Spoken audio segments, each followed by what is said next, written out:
সদৌ অসম ছাত্ৰ সন্থাৰ প্ৰাক্তন সাধাৰণ সম্পাদক শংকৰজ্যোতি বৰুৱাক আচলতে যি ধৰণে আৰক্ষীয়ে সান্নিখাপ লগাই কালি ডিব্ৰুগড়ৰ বিভিন্ন আৰক্ষী থানালৈ ঘূৰাই লৈ ফুৰিছে এইটো অত্যন্ত দুৰ্ভাগ্যজনক বুলি অনুভৱ কৰিছোঁ।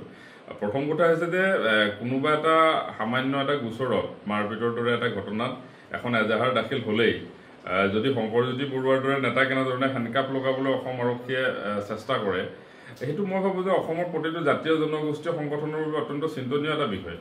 আৰু আটাইতকৈ ডাঙৰ কথা হৈছে যে আচলতে অসমৰ মাননীয় মুখ্যমন্ত্ৰী মহোদয়ে জনাইছে যে তেওঁ অৱগত নহয় বিষয়টোত।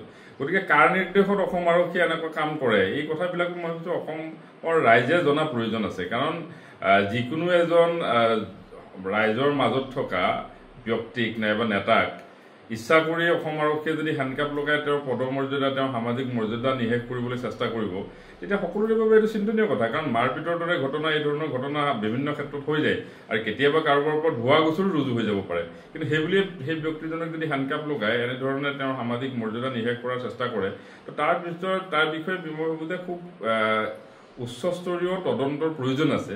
আচলতে কাৰ নিৰ্দেশত ডিব্ৰুগড়ৰ আৰক্ষী অধীক্ষকগৰাকীয়ে শংকৰজ্যোতি বৰুৱাৰ সান্নিখাপ লগাবলৈ বাধ্য হ'ল, তাৰ ওপৰত এটা মই ভাবোঁ যে নিশ্চিতভাৱে তদন্ত হ'ব লাগে আৰু এইটো স্পষ্ট হোৱা খুব প্ৰয়োজন।